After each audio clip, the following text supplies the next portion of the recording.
आज की चर्चा में आपका स्वागत है।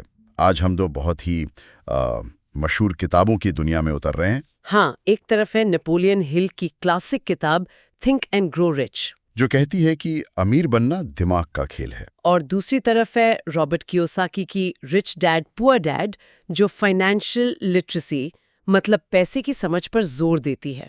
और आज का हमारा मिशन सिर्फ इन किताबों को समराइज करना नहीं है। बिल्कुल नहीं, बल्कि ये समझना है कि ये दोनों फलसफे एक साथ कैसे काम करते हैं। हाँ, क्या सिर्फ सोच बदलने से बैंक बैलेंस बदल सकता है, या फिर आपको एसेट्स और लायबिलिटीज का हिसाब किताब जानना ही पड़ेगा? सवाल तो ये है कि शुरुआत कहाँ से होती है, अंदर की सोच से या बाहर की स्ट्रैटेजी से? बिल्कुल सही सवाल। तो चलिए पहले उस आइडिया से शुरू करते हैं जो थिंक एंड ग्रो रिच की नींव है। एक प्रबल इच्छा, एक बर्निंग डिजायर। हाँ, और ये कोई मामूली चाहत नहीं है। नहीं, बिल्कुल नहीं। इसे मनी कॉन्शियसनेस कहते हैं। मतलब पैसे के बारे में इतनी शिद्दत से सोचना कि आप खुद को अमीर महसूस करने लगें। पैसा आने से पहले ही। एग्जैक्टली, ये एक तरह की मानसिक तैयारी है। और इसके लिए उन्होंने 6 कॉन्क्रीट मतलब बहुत ठोस कदम बताए हैं। और एक कदम बहुत स्पेसिफिक है। पहला, एक सटीक रकम तय करें। बहुत सारा पैसा नहीं, बल्कि मान लीजिए 1 करोड़ रुपए। दूसरा, तय करें कि इस पैसे के बदले में आप क्या देंगे। अपना समय, अपना आइडिया, कुछ तो देना होगा। सही बात है।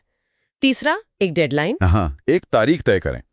और चौथा, एक प्लान बनाएं और तुरंत एक्शन लें। भले ही प्लान परफेक्ट ना हो। हाँ, बस शुरू कर दें। और आखिरी 2 कदम मुझे लगता है सबसे ज्यादा जरूरी हैं। कौन से? 5वां, ये सब कुछ रकम, डेडलाइन, प्लान एक कागज पर साफ साफ लिखें। और छठा? इस लिखे हुए स्टेटमेंट को दिन में 2 बार पढ़ें, सुबह उठते ही और रात को सोने से पहले। और पढ़ते वक्त सिर्फ शब्द न दोहराएं, बल्कि महसूस करें, यकीन करें कि वो पैसा पहले से ही आपका है। बिल्कुल। यहीं पर आकर कई लोग थोड़ा शक करने लगते हैं। ये सुनने में थोड़ा जादुई सा लगता है, जैसे सिर्फ सोचने और लिखने से कुछ हो जाएगा। क्या इसके पीछे कोई साइकोलॉजिकल वजह भी है, या ये सिर्फ उम्मीद पर टिके रहने की बात है? ये बहुत जरूरी सवाल है।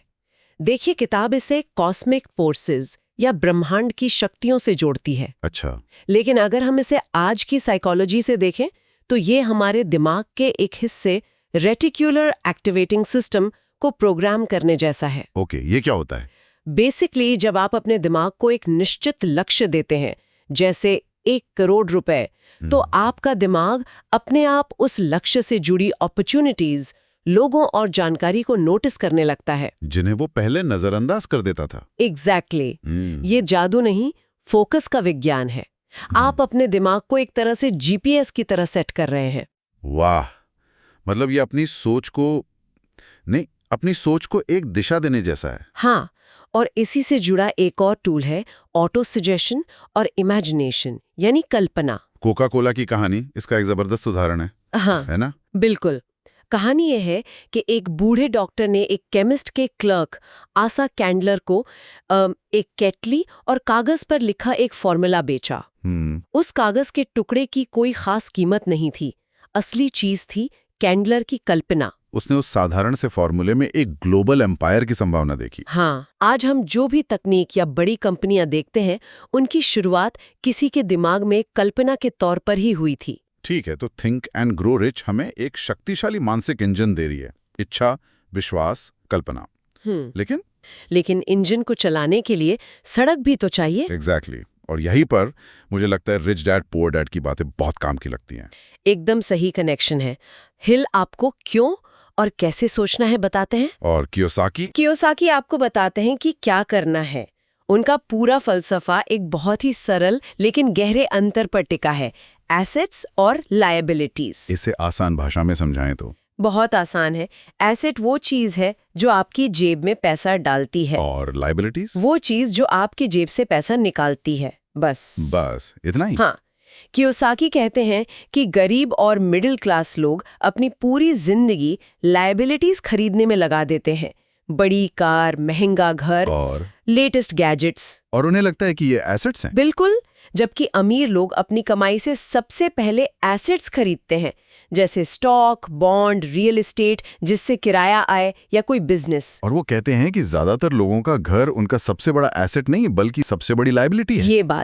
ये बात कई लोगों को हजम नहीं होती। क्योंकि घर की ईएमआई, मेंटेनेंस, टैक्स, ये सब लगातार आपकी जेब से पैसा निकालते हैं। जब तक आप उसे बेच ना दें या उसे किराया ना कमाएं, वो एक लायबिलिटी है। तो अमीर लोग क्या करते हैं? अमीर लोग पहले अपने एसेट कॉलम को इतना मजबूत बनाते हैं कि उन एसेट से आने वाला कैश फ्लो उनके सारे खर्चे उठा ले, तब वे लग्जरी खरीदते हैं। और गरीब लोग अपनी सैलरी से लग्जरी खरीदते हैं और जिंदगी भर उसी रैट रेस यानी चूहा दौड़ में फंसे रहते हैं। तो यहाँ एक बड़ा सवाल खड़ा होता है, शुरुआत किससे करनी चाहिए?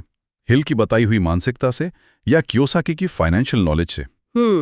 अगर किसी के पास जबरदस्त पॉजिटिव सोच है लेकिन उसे एसेट और लायबिलिटी में फर्क नहीं पता, तो क्या वो सफल हो सकता है? मेरे ख्याल से ये दोनों एक दूसरे के बिना अधूरे हैं। जैसे? ये एक हवाई जहाज के दो पंखों की तरह हैं। सोचिए, आपके पास हिल की दी हुई जबरदस्त मानसिकता है, आपको यकीन है कि आप सफल होंगे। ठीक है। ये मानसिकता आपको कियोसाकी का बताया हुआ रिस्क लेने की हिम्मत देगी, पहला स्टॉक खरीदने की या छोटी सी प्रॉपर्टी में इन्वेस्ट करने की। ज्यादातर लोग यही नहीं कर पाते। डर की वजह से। हाँ, डर की वजह से। तो उससे हिल का बताया हुआ विश्वास और मजबूत होता है। आपको सबूत मिलता है कि हाँ, ये काम करता है। एग्जैक्टली। ये एक पॉजिटिव फीडबैक लूप बन जाता है। हिल का माइंडसेट आपको एक्शन के लिए प्रेरित करता है और कियोसाकी का एक्शन आपको नतीजा देता है, जो आपके माइंडसेट को और पक्का करता है। मतलब एक के बना दूसरा सिर्फ थ्योरी बनकर रह जाता है। बिल्कुल। सिर्फ सोचते रहने से कुछ नहीं होगा और बिना सही सोच के आप सही एक्शन लेने से डरेंगे। तो मान लेते हैं कि किसी ने माइंडसेट और रोड मैप दोनों पर काम करना शुरू कर दिया, लेकिन सफर तो मुश्किलों से भरा होता है। हमेशा। यहीं पर हिल के कुछ और सिद्धांत काम आते हैं, जैसे स्पेशलाइज्ड नॉलेज यानी विशेष ज्ञान। हाँ, उन्होंने हेनरी फोर्ड का उदाहरण दिया है। बताइए उसके बारे में। जब एक अखबार ने फोर्ड पर अज्ञानी होने का आरोप लगाया, तो अदालत में उनसे कई जनरल नॉलेज के सवाल पूछे गए। अच्छा। फोर्ड ने तंग आकर कहा, मेरी डेस्क पे एक बटन है जिसे दबाकर मैं किसी भी सवाल का जवाब देने के लिए एक्सपर्ट को बुला सकता हूँ। मुझे अपना दिमाग फालतू जानकारी से भरने की क्या जरूरत है? उनका पॉइंट था कि सफल होने के लिए सब कुछ जानना जरूरी नहीं है। सही। आपको अपने काम का विशेष ज्ञान होना चाहिए और ये पता होना चाहिए कि जानकारी कहाँ से जुटानी है। लेकिन हेनरी फोर्ड के उदाहरण में एक और बात भी है। उन्हें अपनी मॉडल टी कार पर इतना भरोसा था कि उन्होंने सालों तक उसमें कोई बदलाव करने से इनकार कर दिया। जबकि बाजार बदल रहा था। तो क्या ये दृढ़ता और जिद के बीच की पतली लाइन को नहीं दिखाता? बहुत अच्छा पॉइंट है। हिल दृढ़ता यानी परसिस्टेंस को बहुत अहमियत देते हैं, लेकिन आपका सवाल बिल्कुल जायज है। तो क्या मतलब निकालें इसका? शायद आज के दौर में इसका मतलब ये है कि अपने लक्ष्य पर दृढ़ रहें, लेकिन अपने तरीकों को लेकर लचीले रहें। बाजार से मिले फीडबैक को नजरअंदाज करना दृढ़ता नहीं, बेवकूफी हो सकती है। हाँ बिल्कुल। और इसी से जुड़ा एक और आइडिया है मास्टरमाइंड ग्रुप का। हिल कहते हैं कि अकेला ज्ञान शक्ति नहीं है। उनका तर्क है कि जब दो या दो से ज्यादा दिमाग एक कॉमन लक्ष्य के लिए पूरी हार्मनी के साथ काम करते हैं, तो एक तीसरा अदृश्य दिमाग पैदा होता है। ये क्या है? ये ग्रुप की मिलीजुली ऊर्जा और ज्ञान है। उन्होंने बैटरी का उदाहरण दिया है। एक बैटरी थोड़ी ऊर्जा देती है, लेकिन कई बैटरी मिलकर एक इंजन चला सकती हैं। और हेनरी फोर्ड का भी तो एक ग्रुप था। हाँ, वो गरीब और अशिक्षित थे, लेकिन उन्होंने 5 बहुत काबिल लोगों का एक मास्टरमाइंड ग्रुप बनाया था। ये सुनने में तो बहुत अच्छा लगता है, लेकिन क्या इसमें इको चैम्बर या ग्रुप थिंक का खतरा नहीं है? मतलब? अगर ग्रुप के सभी लोग एक जैसा ही सोचते हैं, तो वे एक दूसरे के गलतियों को ही सही ठहराते रहेंगे। बिल्कुल, ये एक वैलिड रिस्क है। एक असरदार मास्टरमाइंड ग्रुप का मतलब हाँ में हाँ मिलाने वाले लोग नहीं हैं। तो फिर? इसका मतलब है ऐसे लोग जिनका लक्ष्य तो एक हो, लेकिन उनके स्किल, अनुभव और सोचने का तरीका अलग-अलग हो। एक अच्छा ग्रुप आपको चैलेंज करता है, आपके आइडियाज पर सवाल उठाता है, ना कि सिर्फ आपकी तारीफ करता है। बिल्कुल। डाइवर्सिटी ही एक मास्टरमाइंड ग्रुप की असली ताकत है। अब कुछ ऐसे आइडियाज पर आते हैं जो आज के जमाने में सच कहूं तो थोड़े अजीब लग सकते हैं। जैसे सेक्स ट्रांसम्यूटेशन। ये नाम ही बड़ा अजीब है। हाँ, ये शब्द निश्चित रूप से पुराने जमाने का है, लेकिन अगर हम शब्द पर ना अटकें और इसके पीछे के आइडिया को समझें, तो ये बहुत शक्तिशाली है। वो कैसे? हिल का तर्क था कि सेक्स ऊर्जा इंसान की सबसे ताकतवर भावनाओं और प्रेरणाओं में से एक है। ये क्रिएटिविटी का स्रोत है। उनका कहना था कि इस जबरदस्त ऊर्जा को अगर सिर्फ शारीरिक रूप से व्यक्त करने के बजाय अपनी क्रिएटिविटी, अपने काम या बिजनेस में लगाया जाए तो हैरान करने वाले नतीजे मिल सकते हैं। तो ये ऊर्जा की डाइवर्जन का सिद्धांत है। हाँ, ये तीव्र महत्वाकांक्षा और फोकस को किसी बड़े लक्ष्य की तरफ मोड़ने की बात है। और अंत में सारी बातें आकर हमारे अवचेतन मन यानी सबकॉन्शियस माइंड पर टिक जाती हैं। हाँ, हिल के लिए सबकॉन्शियस माइंड एक उपजाऊ जमीन की तरह है।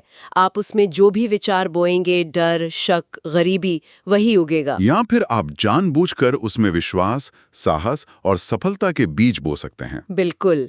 और कियोसाकी भी यही कहते हैं, बस अलग शब्दों में। वो क्या कहते हैं? वो कहते हैं कि ज्यादातर लोग रैट रेस में इसलिए फंसे हैं क्योंकि उनके सबकॉन्शियस में डर और लालच हावी है। नौकरी खोने का डर और ज्यादा पैसा आने पर उसे फालतू चीजों पर खर्च करने का लालच। और हिल ने इन डरों को 6 भूतों का नाम दिया है।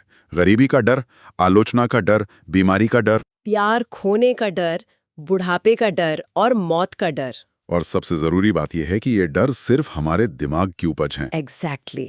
एकमात्र चीज जिस पर हमारा पूरा नियंत्रण है वो हमारे विचार हैं। तो अगर आप इन डरों को अपने ऊपर हावी होने देंगे तो आप कभी भी वो पहला कदम नहीं उठा पाएंगे। हाँ, आप कियोसाकी का बताया हुआ पहला एसेट खरीदने का फैसला ही नहीं कर पाएंगे।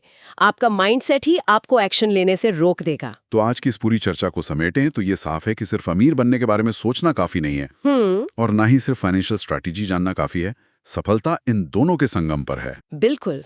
हिट्स हमें वो रॉकेट फ्यूल देते हैं जो विश्वास और इच्छा से बनता है। और कियोसाकी हमें उस रॉकेट का नेविगेशन सिस्टम देते हैं जो बताता है कि जाना कहाँ है।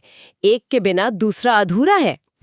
और इससे एक आखिरी विचार मन में आता है। बताइए। देखिए, कियोसाकी हमें सिखाते हैं कि हमारी वित्तीय नियति इस बात से तय होती है कि हम कौन से एसेट्स खरीदने का फैसला करते हैं। सही।